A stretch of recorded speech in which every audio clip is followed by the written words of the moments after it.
Comme la beauté, la psychose est en chacun de nous. Pour beaucoup d'Allemands, le régime nazi a glorifié le statut de leur pays dans le monde, leur rendant la vie plus supportable malgré la défaite de la guerre mondiale. Pour des millions d'autres, une nation entière était devenue folle et avait engendré les crimes les plus épouvantables de l'histoire. La Grande Guerre de 1914 avait décimé l'Allemagne impériale. Des milliers d'hommes sont morts sur les champs de bataille. 1 milliard de marks a été dépensé pour les armements et le ravitaillement.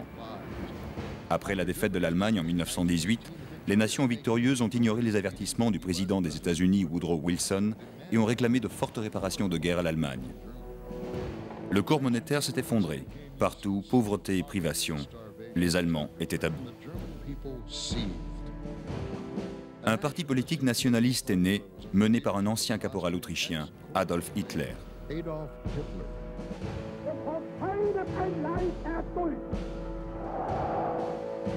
Il affirmait que l'Allemagne avait été trahie par les Juifs et les communistes et que la race aryenne était l'élu du monde.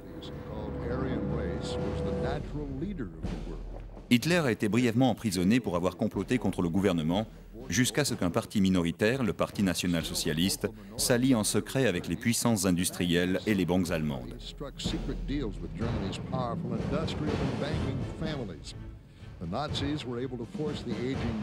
Les nazis ont voulu évincer le chancelier von Hindenburg et le remplacer par Hitler. Le parti nazi d'Hitler veut créer la race supérieure aryenne, s'inspirant de dieux préhistoriques teutons. Sa réussite a été d'en faire une idée sortie de l'esprit des petites gens. Faire souffrir les populations qui n'étaient pas blanches ont été le but de ces 18 races mythiques aryennes. Celui-ci a étendu sa chasse, sauf évidemment aux Blancs, aux Slaves, aux Russes et n'importe quel autre ennemi pratique de l'État.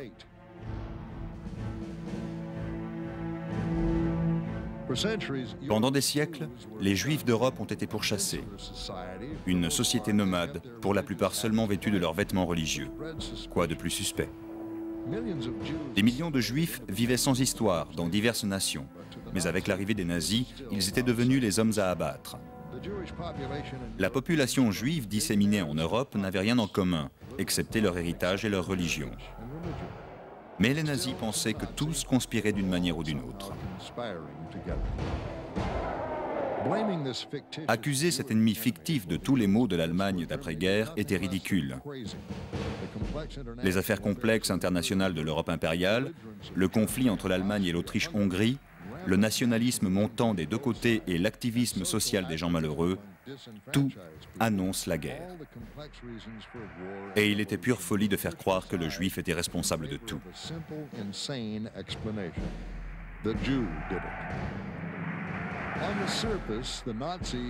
En surface, les nazis ont remué la passion nationale avec d'innocentes réunions, invoquant les histoires de demi-dieux de la guerre et de la victoire, tels Odin et Siegfried. Mais en réalité, la folie était profonde. Par un décret officiel, la culture juive fut interdite. Seule existait la culture aryenne. Des théories des mondes circulaires, telles que l'existence d'un monde secret des dieux aryens au cœur de la planète. Le régime nazi a dépensé des millions de marks à explorer le pôle Nord, espérant trouver un endroit secret qui n'existait pas. Les archéologues nazis avaient-ils cherché la pointe de la destinée, un artefact qui les assurerait de la victoire? Tous les Allemands ne croyaient pas en ces théories psychotiques et embrouillées, mais chaque Allemand était antisémite. Les mystérieux secrets de la philosophie nazie ont été inconnus pour les non-initiés. Mais 1 million d'aveugles nient cette démence, se contentant de profiter d'une économie saine. Systématiquement, les nazis ont poursuivi les Juifs. D'abord, en collant l'étoile de David sur leurs magasins, ce qui a entraîné la montée de la violence contre la propriété et les gens, et finalement, leur départ. La puissance nazie grandit, ainsi que la haine contre les gitans, les homosexuels, les astrologues, les communistes ou tous ceux qui suspectaient de non-pensée aryenne ont été arrêtés et expulsés du pays ou envoyés dans des camps de concentration. Le monde ne voyait pas cette montée de folie en Allemagne. Aussi, par ignorance, il a laissé la démence croître. Les institutions américaines telles que la Chase Manhattan Bank leur a offert 1 million, ne se doutant pas une seconde de leur politique, tant qu'ils payaient leurs intérêts. Les organismes principaux ont vendu des automobiles et des avions, ignorant leur usage évident pour la guerre. Les diplomates approuvaient poliment quand Hitler affirmait qu'il s'agissait uniquement d'une politique de défense et non d'agression.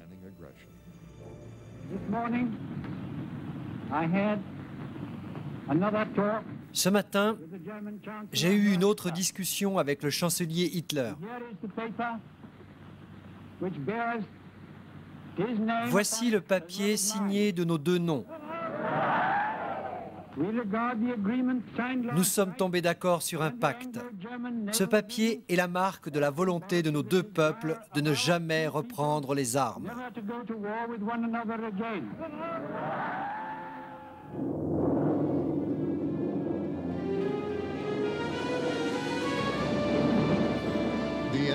L'inévitable s'est produit.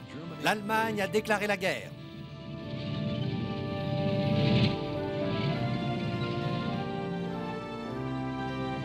Nous assistons à une nouvelle version scientifique et mécanique de la guerre.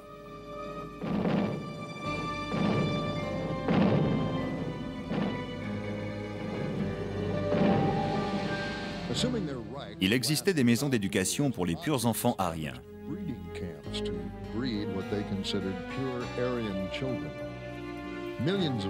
1 million de prisonniers des camps de concentration sont devenus les rouages forcés de cette guerre, trimant à mort à l'assemblage de fusées ou de fabriques de munitions. Dans certains camps, des prisonniers tels du bétail humain étaient donnés aux scientifiques nazis, servant de cobayes pour leur expérience. Il leur était injecté poisons divers et virus, tandis que les docteurs observaient calmement le temps qu'il leur fallait pour mourir. D'autres étaient placés dans des chambres atmosphériques simulant les hautes altitudes. Augmentant le vide d'air, les victimes étouffaient lentement. Les résultats de ces tests servirent aux militaires américains en 1950, mais leur source ne fut évidemment pas divulguée au grand public. Le docteur Joseph Mengele, spécialisé dans la recherche génétique, y prit un plaisir totalement sadique. Ces expérimentations sur les enfants, spécialement sur les jumeaux, furent insoutenables. Les nazis sont finalement arrivés à penser que la seule solution au problème juif était l'extermination. Avec une adresse inhumaine, ils ont tenté systématiquement d'éliminer la population juive entière d'Europe. Des centaines de milliers de juifs ont été exterminés, mais de façon lente. Les chambres à gaz dans les camps de concentration, appelées par un délicat euphémisme douches, où d'abord ils ont utilisé le gaz d'échappement des voitures. Puis leur ingéniosité a trouvé un gaz de remplacement appelé le Zyklon B.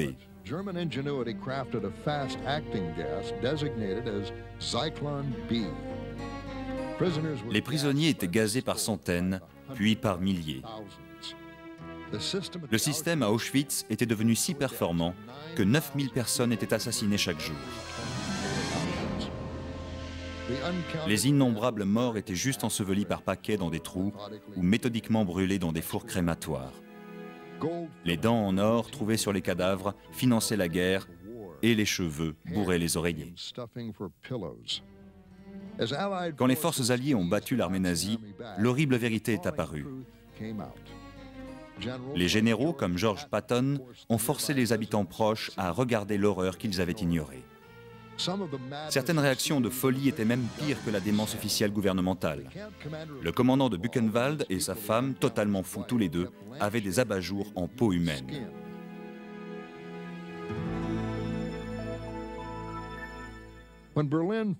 Quand Berlin est tombé sous les forces alliées, Hitler se suicide. Ses officiers sont arrêtés et inculpés de 12 ans de prison pour crimes contre l'humanité.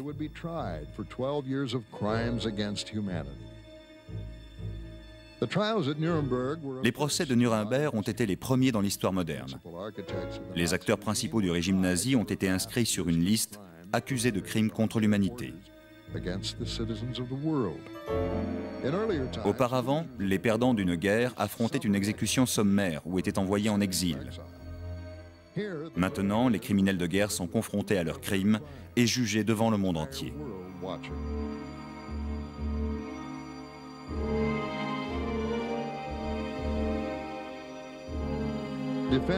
Les juristes de la défense ont argumenté, logiquement, que les actions prises par le gouvernement sous le régime nazi avaient été assujetties par la loi nazie.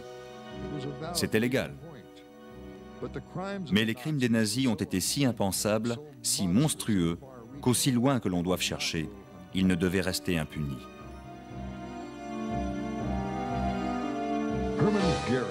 Hermann Göring, ministre et fondateur de la Gestapo, a évité le procès en s'empoisonnant.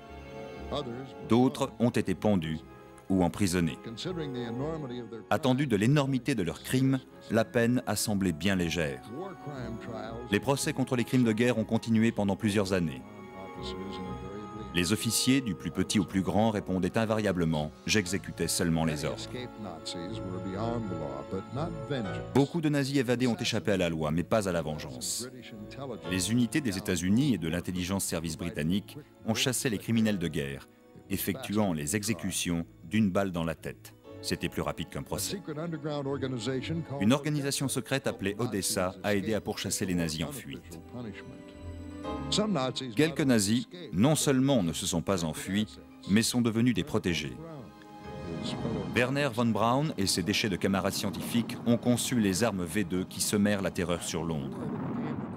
Après la guerre, ils sont devenus le noyau du groupe de chercheurs sur les fusées américaines. L'État d'Israël a fondé en 1948 un service secret personnel, le Mossad. Au moins 6 millions de Juifs avaient été exécutés par les nazis. Joseph Mengele a sûrement été protégé en Amérique du Sud, mais le Mossad a enlevé un homme connu sous la dénomination de Ricardo Clement en Argentine. Clement a été Adolf Eichmann, l'auteur de l'extermination. Il a comparu lors d'un procès en Israël en 1961. Protégé par une vitre à l'épreuve des balles, l'homme derrière sa cage de verre a ricané, nié et même bafoué l'Israélien debout devant lui. Il avait seulement obéi aux ordres. Eichmann ne s'est jamais repenti, même lorsqu'il a vu les documents nazis prouvant qu'il avait été l'instigateur du plan de l'extermination. Il a été pendu le 31 mai 1962. Eichmann était perçu comme un comptable, un fonctionnaire minable, et il a été difficile d'imaginer cet homme insignifiant comme étant à l'origine du génocide.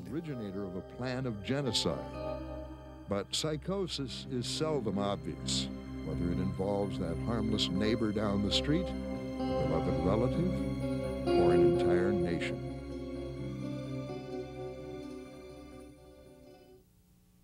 John Gacy était un citoyen modèle, un entrepreneur amical, membre de la Chambre de commerce, politiquement actif. Actif au Parti démocrate local, il a posé fièrement avec la première dame des États-Unis, Rosalynn Carter. Il arrondissait ses fins de mois en se déguisant en clown pour les fêtes d'anniversaire d'enfants.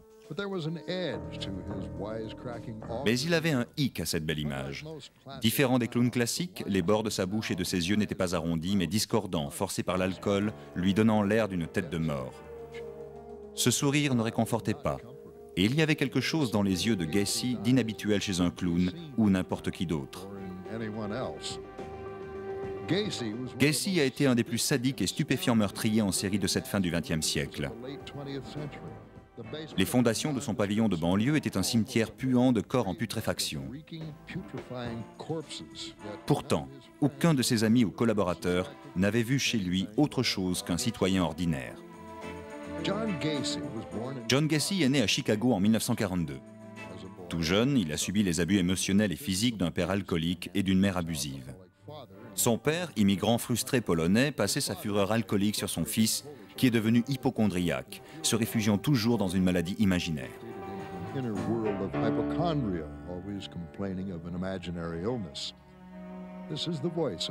Voici un document sonore de John Gacy en prison. Je sais que je n'ai jamais été proche de mon père. Je ne l'aimais pas. Il buvait et devenait une véritable ordure. Vous comprenez? J'essayais de rester en dehors de tout cela, mais il me disait toujours que je n'étais qu'un bon à rien, stupide, alors je m'en allais.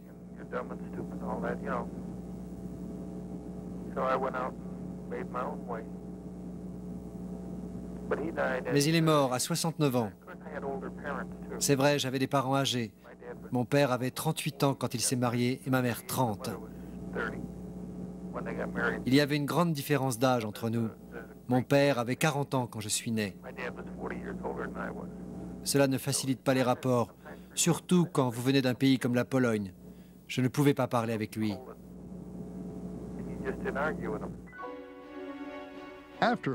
Après le collège, John Gacy est entré à l'université et est devenu représentant en chaussures, compensant son manque d'éducation par des résultats.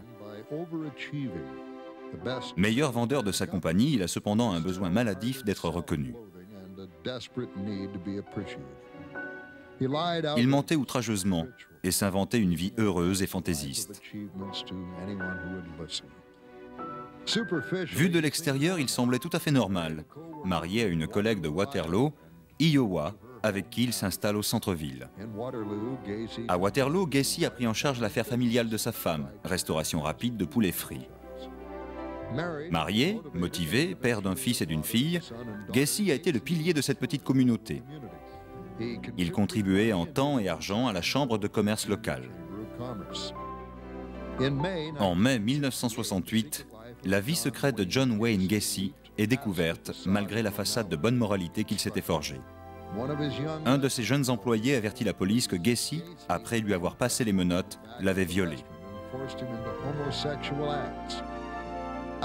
Libéré sous caution, Gacy veut virer son employé et le contraindre au silence. Le plan ne marcha pas. Gacy passe en justice.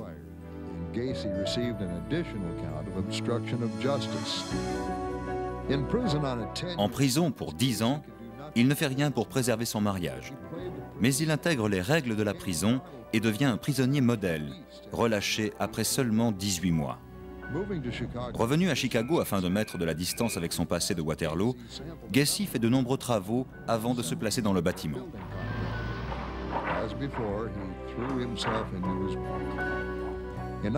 En 1972, il se marie pour la deuxième fois avec Carol Hoff, dont il avait admiré la conduite et le travail durant toutes ces années.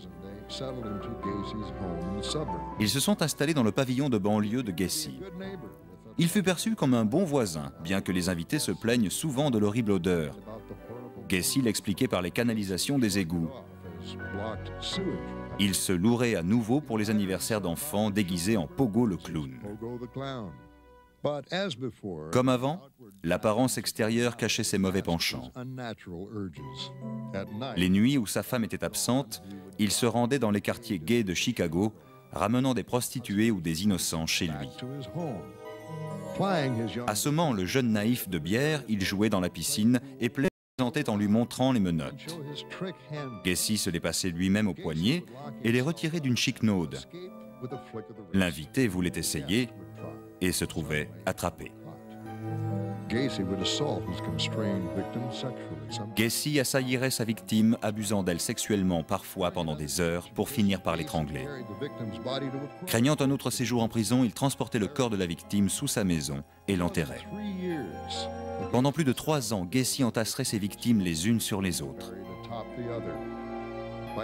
La journée, il était un citoyen modèle travaillant au Parti démocrate de Chicago. Jamais content de lui, Gacy voulait toujours plus. Et il reçut même une carte le proclamant président de la circonscription électorale. Les médicaments et la boisson ont accentué son déséquilibre mental. Ses activités nocturnes diminuèrent son désir sexuel envers sa femme. Il s'est mis à la battre. Elle a divorcé en 1978. Sans même préserver un semblant de vie normale, Gacy tue de plus en plus. Sa première douzaine de victimes étaient des punks pris dans la rue. Maintenant, sans femme pour le ralentir, il a étendu son goût aux jeunes garçons qui travaillaient pour lui ou à ceux n'étant pas là au bon moment. En 2 mois, Gacy a sodomisé et assassiné au moins 5 jeunes garçons dans sa maison des horreurs.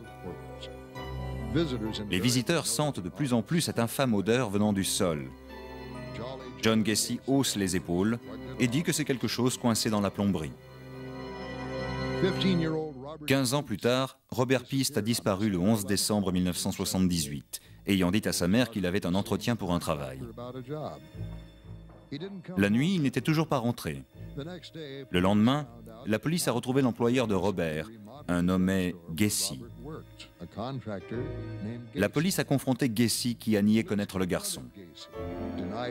Ils ont senti la puanteur sous la maison, mais ils n'ont rien pu faire. Mais ayant appris sa condamnation pour sodomie, ils le placèrent sous surveillance. La police a secrètement suivi Gacy jusqu'à la rivière. Il les a semés. Au retour, il change de route et ainsi fut arrêté. Gacy a semblé hébété, les yeux vitreux comme un clochard, niant tout sur ses activités et la disparition du jeune garçon. Cherchant plus loin, ils ont suivi l'odeur sous sa maison. Alors qu'ils creusaient, l'horreur leur est apparue. Au-delà de tout ce que l'esprit humain peut imaginer, il n'y avait pas de mots pour décrire cela, juste des nombres. Sous la maison, les détectives et les experts ont trouvé les tristes restes décomposés de 29 corps. S'écartant de son cimetière personnel, Gacy en avait enterré 3 de plus dans son jardin. 4 autres corps ont été dragués en amont de la rivière. Le sous-sol de la maison de Gacy avait été retourné, son garage éventré, ses allées labourées pour enterrer plus de victimes. Il semble qu'il ait entassé 36 cadavres en 6 ans, ce qu'il a admis. L'avocat de la défense a plaidé l'innocence en vertu de la démence, mais le jury ne l'a pas accepté. Gacy a été condamné à la chaise électrique. Dans le couloir de la mort, Gacy a aussi été un écrivain prolifique. Malgré sa culpabilité évidente, il a envoyé des écrits, des courriers, se disculpant et s'offensant contre les mensonges et le harcèlement que son irréprochabilité avait subi. Gacy, artiste macabre, vendant peintures et croquis exécutés en prison, au grand dégoût des parents de ces douzaines de victimes. Gacy received grim fame as an artist selling paintings and sketches from prison. Après quelques années dans le couloir de la mort, John Wayne Gacy a été exécuté par injection mortelle. En 1998, des années après l'exécution de Gacy, le parking près de la maison de sa mère fut examiné à l'aide d'une sonde. D'autres corps ont été découverts. Sa mère n'a jamais cru que son fils John avait pu être un assassin. Ainsi sont les mères. Rue de Chicago. Au XXe siècle, Chicago était une ville de violence. Léopold et Loeb ont enlevé et assassiné de nombreux hommes durant les 14 dernières années, à seule fin de prouver leur supériorité. Al Capone a mené une guerre féroce avec ses truands de gangsters pendant la Prohibition. Mais l'horreur insensée infligée sur 8 infirmières par un homme à la figure vérolée nommé Richard Speck les a surpassés. Speck est né en 1941 à Kirkwood, dans l'Illinois, mais a grandi à Dallas, au Texas. Errant sans but, alcoolique, légèrement simple d'esprit et totalement illettré, Speck a passé son temps à lire des comics. À 25 ans, il avait déjà été arrêté 36 fois pour cambriolage et mauvaise conduite. Il revint traîner aux environs de Chicago en 1966, trouve du travail de docker sur les bateaux de minerais en provenance du lac supérieur. Opéré de l'appendicite, il quitte son travail et à l'hôpital rencontre une infirmière de 28 ans, Judy Lacaniemi. Speck retourne travailler sur les docks, mais son tatouage né en enfer n'était pas gratuit.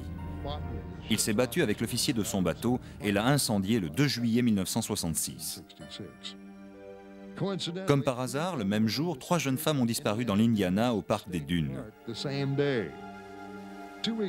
2 semaines plus tard, Richard Franklin Speck est entré dans l'histoire criminelle du côté sud de Chicago. Dépressif, il a sombré dans les vapeurs de l'alcool et de la drogue. Il a dirigé une attaque à main armée. Aux environs de 22 heures dans la nuit du 13 juillet 1966, Speck s'est introduit dans 2 dortoirs du pavillon des étudiantes infirmières de l'hôpital sud de Chicago.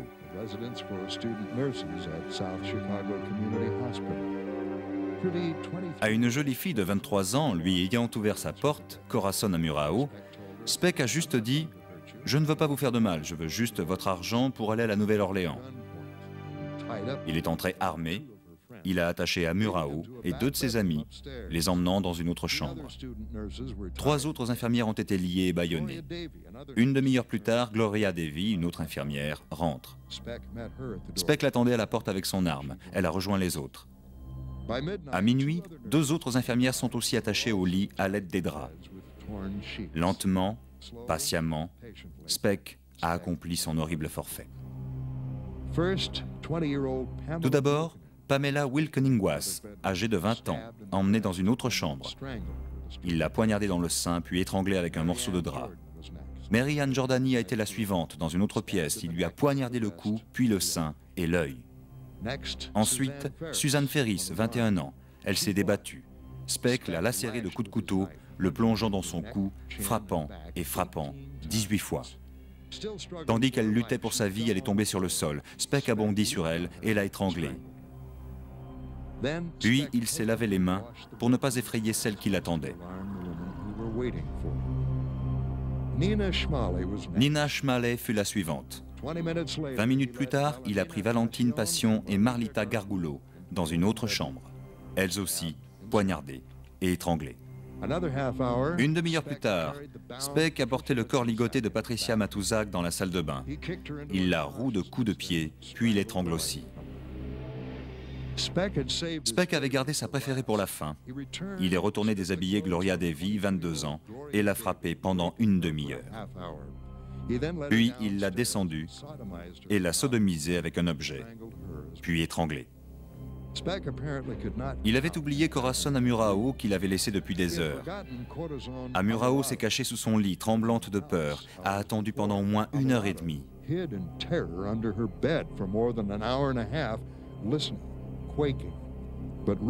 Mais Richard Speck avait quitté le bâtiment à l'aurore. Elle s'est alors libérée de ses liens et a appelé au secours. La police de Chicago s'est rapidement rendue sur les lieux du crime. Speck avait laissé des centaines d'empreintes et Amurao fournit une description détaillée du physique de l'assaillant qui furent notées dans les avis de recherche.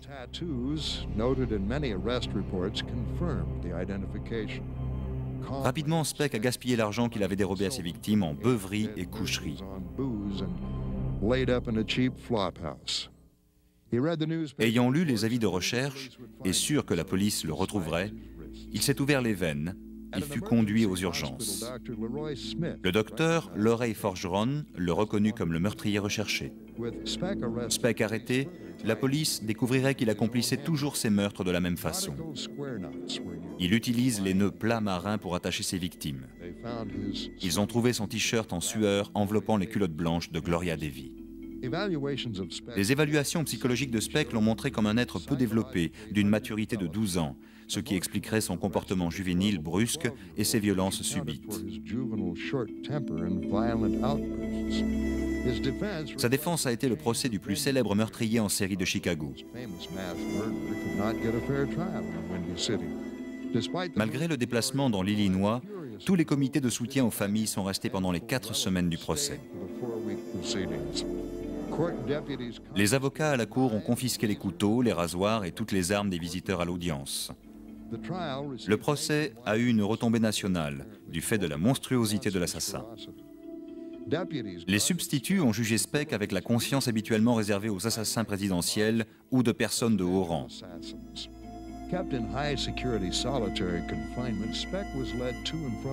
Enfermé seul dans le quartier de haute sécurité, Speck était conduit au tribunal sous garde armée. Speck semblait ignorer ce qui se passait, bêtement résigné.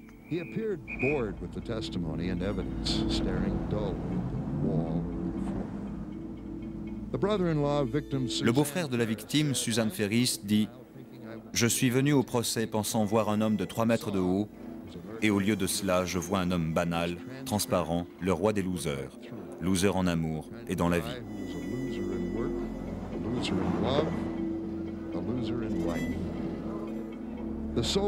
L'unique survivante de cette boucherie, Corazon Amurao, a formellement identifié Speck comme l'assassin des 8 autres femmes. En moins d'une heure, les 12 membres du jury ont rendu leur verdict. Nous, jury, déclarons Richard Franklin Speck coupable d'assassinat et demandons la peine de mort. Les avocats de Speck lui évitèrent la chaise électrique par de nombreux appels. Quand la Cour suprême a aboli la peine capitale, l'arrêt de mort de Speck a été changé en prison à vie. De multiples appels l'ont fait libérer sur parole. Le père de Patricia Matuzak a été révolté de savoir ce monstre humain en liberté. Il y a eu beaucoup de gens, des amis, des inconnus. Ils m'ont dit « Ne baisse pas les bras. T'en fais pas, nous prendrons soin d'eux. » En 1991, la veille de ses 50 ans, Richard Speck est mort d'une crise cardiaque en prison.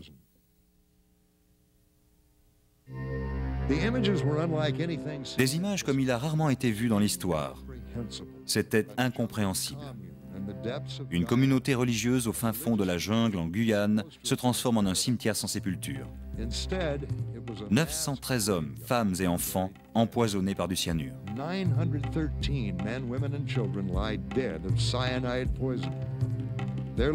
Leur meneur, un homme qui avait promis le socialisme sur la terre, étendu, mort d'une balle dans la tête. Il s'appelait Jim Jones. Son père, pilier de bar local, a été un raciste virulent, membre du Ku Klux Klan.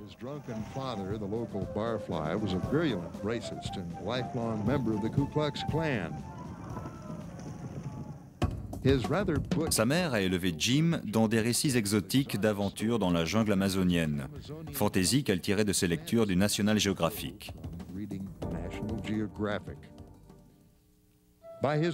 Dès l'adolescence, Jim Jones a découvert son don pour la prédication. L'utilisant, il a formé sa propre congrégation à l'âge de 22 ans. Ses croyances personnelles étaient basées sur la Pentecôte et le salut en la foi du Christ. Différent de beaucoup de groupes sacrés dans l'Église en ce temps-là, le groupe de Jones a été bien perçu. Rapidement, à l'aide de tracts, ils réclamèrent le retrait des droits civiques aux Noirs. Il y avait aussi une forte montée du socialisme dans ses croyances. Jones a rapidement rejoint le Parti communiste, juste au moment où le sénateur Joseph McCarthy lançait « Dénoncer les Rouges ». C'était aussi le temps où les époux Julius et Ethel Rosenberg ont été électrocutés pour espionnage communiste.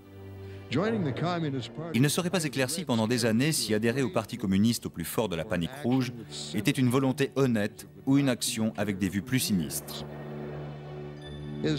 Sa secte a prospéré au milieu du désordre américain des années 1950 et 60. Les prédications de Jones sentaient le feu et le soufre, insistant sur l'apocalypse et la fin du monde. En 1962, en souvenir des histoires de sa mère, il partit au Brésil, ayant entendu que la jungle sauvage ne serait sauvée que par un holocauste nucléaire. Rentré aux États-Unis, Jones installe sa secte au nord de la Californie, s'étendant de San Francisco à Los Angeles. Les 20 000 membres de sa secte encouragent vivement les autres à se joindre à eux. La plupart sont noirs et les membres blancs sont âgés ou jeunes et libéraux.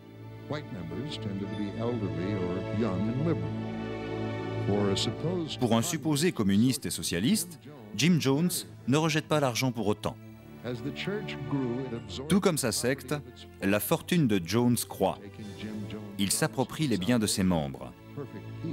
Les promesses de Jim Jones, le salut et la paix, les vraies valeurs, endorment ses adeptes. Jones et ses acolytes ont ouvert des comptes en Suisse et dans des banques panaméennes, amassant des millions de dollars. Au sein de la secte, Jones est devenu un dictateur, prêchant l'abstinence, mais insistant sur les faveurs sexuelles entre les hommes et les femmes de l'Assemblée. La puissance de Jones à San Francisco s'étend dans le monde politique.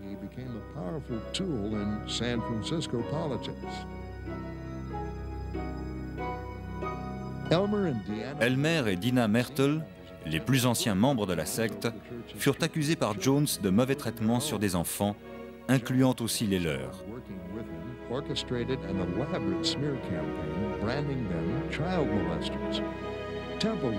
Le juriste de la secte, Tim Stone, a ordonné à sa femme, Grace, de porter un enfant de Jim Jones. Elle l'a fait, mais plus tard, elle quitta la secte et se battit pour récupérer son enfant. Son mari l'a rejoint dans son combat, mais Jim Jones s'était enfui en Guyane.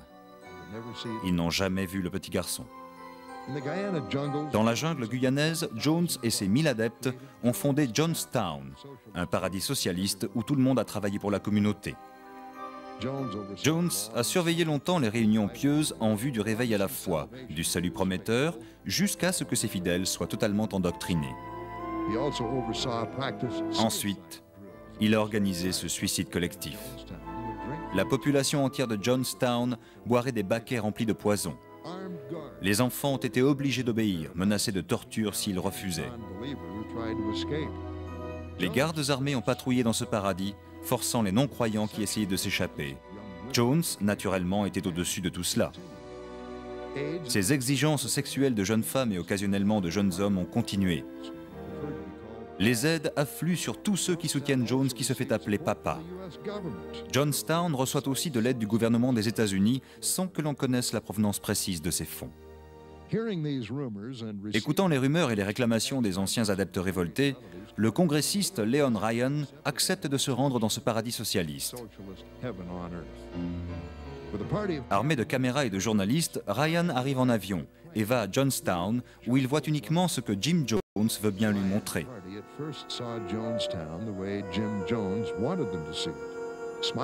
Des sourires, des gens de toute race et de tous âges, dansant dans une communauté unie dans l'amour de Dieu et de Jim Jones.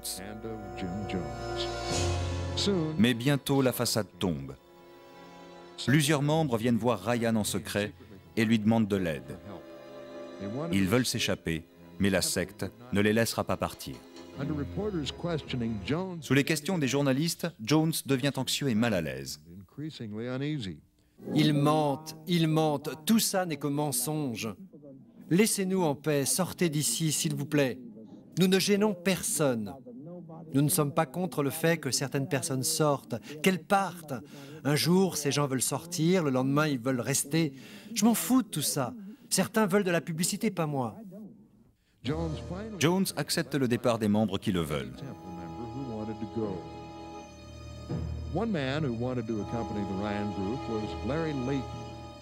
Un des hommes accompagnant Ryan, Larry Layton, que Jones jugeait comme un faible, a ouvert le feu dans l'avion qui transportait tout le groupe de Ryan. Celui-ci a été tué. Le photographe Greg Robinson du San Francisco Examiner a été blessé. Également le caméraman Robert Lebrun de NBC, ainsi que le journaliste Don Harris. Les assassins achèvent les hommes blessés d'une balle dans la tête.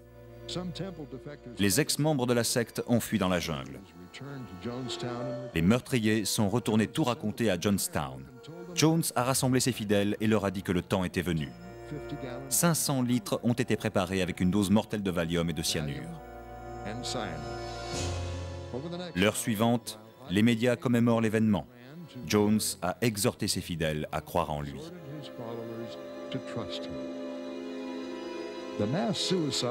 Le suicide collectif est nécessaire, dit-il. La force du mal est partout dans le monde et nous détruira tous. Les mères ont tenu leurs enfants pendant que le cyanure leur était injecté. Les gens ont gémi et ont crié dans la peur et l'angoisse. Un agent gouvernemental sceptique s'est rendu à Jonestown pendant la tragédie et ne fait rien pour l'arrêter. Dans la panique et la confusion, quelques membres s'enfuirent dans la jungle. D'autres ont été tués par les gardes fidèles de Jones.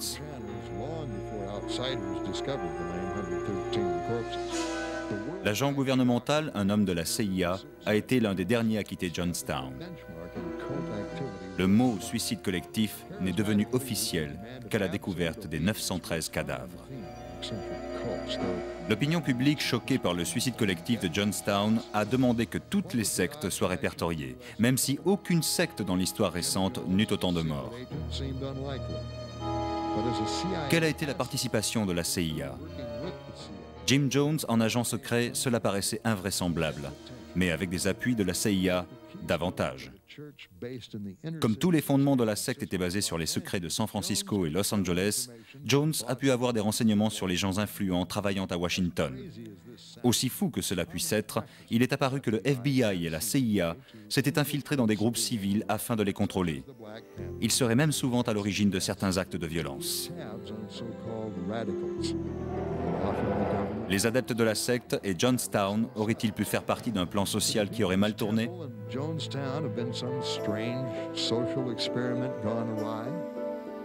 Était-ce une expérience secrète pour voir si le socialisme aurait pu travailler avec les Américains? Ou seulement un plan pour saboter les socialistes aux yeux du monde? Qui était Jim Jones? Un socialiste ou un communiste? En façade, il semblait socialiste, mais par derrière, il s'est comporté plus comme Hitler que comme Lénine, plus intéressé par l'argent et la puissance que par la bonne parole. Mais quelle qu'en soit la raison, Jim Jones a été responsable de 914 morts. Jim Jones was responsible for the deaths of 914 people. Blancs, noirs, asiatiques, vieux, jeunes, bébés, hommes, femmes, tous unis dans la mort, dans la plus parfaite égalité.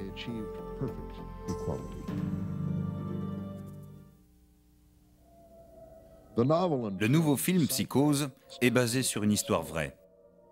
Son auteur, Robert Bloch, a vécu non loin du lieu du crime dans le Wisconsin. Dans son roman, le timide Norman aurait assassiné sa mère, exhumant son cadavre pour le montrer. Il revêtait ses vêtements afin de faire croire à son entourage qu'elle était toujours en vie. Une génération plus tard, le massacre de Chainsaw au Texas a donné une autre histoire. The most bizarre and brutal series of crimes in America. Une famille de bouchers au chômage attirait les voyageurs dans leur tanière d'horreur, une ferme isolée remplie des cadavres des visiteurs passés. L'un de ces fous portait un masque fait de peau humaine et préférait les vêtements de femme. La vérité n'était pas seulement étrange, mais épouvantable. Texas Chainsaw Massacre. After you stop screaming. The truth is not only stranger than fiction, it is more appalling. Dans la version du film, l'homme n'était ni jeune et beau, ni géant, mais un timide petit fermier.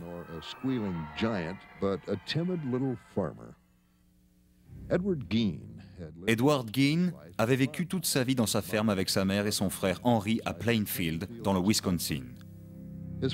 Son père est mort quand Ed était enfant. Sa mère était plongée dans la Bible. Gein a toujours dit à ses fils que les femmes ont été la plaie de cette ferme. Ed le vénérait.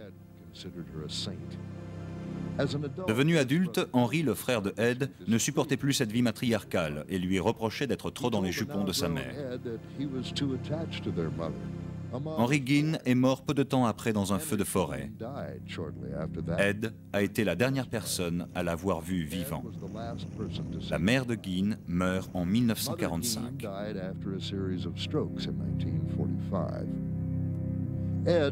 Ed a scellé la chambre de sa mère et le salon tel un sanctuaire, ne vivant que dans sa chambre et dans la cuisine. Il ne sortait que pour ses livres sur l'anatomie, les nazis, les îles cannibales et les histoires vraies sur les crimes. De temps en temps, il travaillait chez ses voisins. Aux blagues de ceux-ci, l'appelant Ed l'étrange, il répondait par un drôle de petit sourire. Mais personne ne faisait beaucoup attention à ce banal fermier d'1,70 m. Un jour, Ed a demandé à Gus, un vieux fermier, de lui donner un coup de main. Gus et Ed ont déterré des corps de femmes pour les porter derrière la ferme.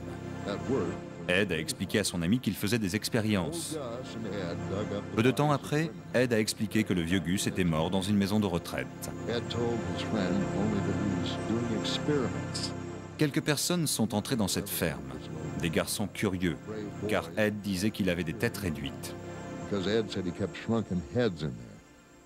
Ed chassait tout intrus de sa terre.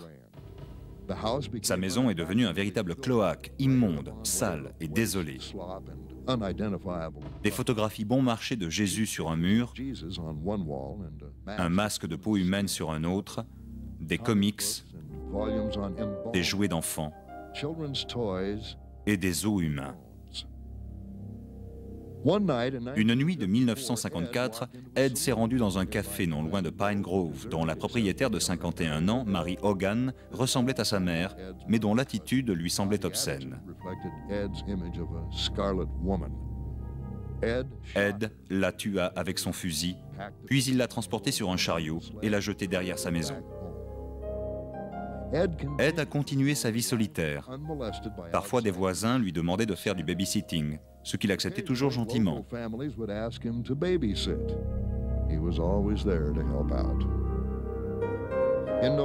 En novembre 1957, Ed s'est rendu à la quincaillerie Warden à Plainfield. Beatrice Warden était une femme dodue qui lui rappelait sa mère. Frank, le fils Warden, était le shérif. Ed leur demanda de l'antigel pour son camion. La chasse étant ouverte, les hommes de Plainfield partirent chasser le cerf. Quand Frank Warden est revenu au magasin, la caisse avait disparu, ainsi que sa mère. Il y avait du sang par terre et un ticket d'antigel. La mort de Beatrice Warden, suite à un cambriolage, paraît évident. Le chef de la police fonce vers la ferme de Gein, trouve le hangar ouvert et pendu aux poutres, le corps décapité de Beatrice Warden, éventré et égorgé comme un animal.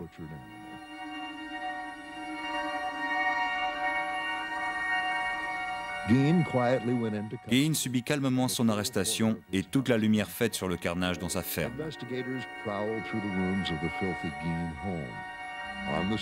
Dans une poêle, un cœur humain prêt à être cuit et mangé. Les hauts des crânes ont été creusés, utilisés en godets comme les Vikings. Les organes humains ont été conservés dans une glacière, rembourrés avec de la peau humaine.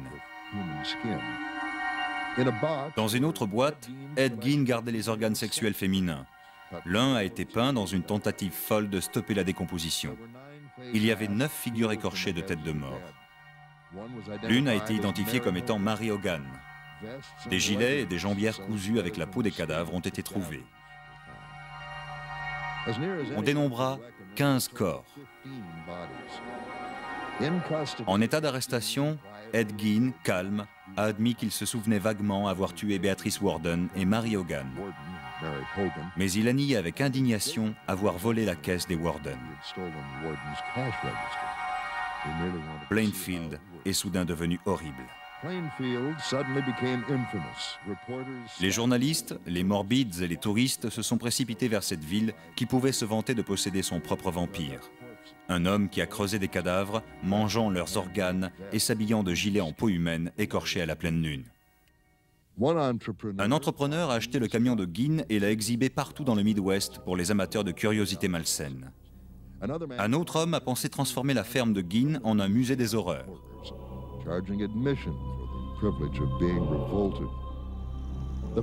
Mystérieusement, la ferme a pris feu. Ce ne fut pas une surprise pour les autorités locales. On suppose que c'est Frank Warden, ayant vu sa mère pendue, qui a mis le feu à la ferme.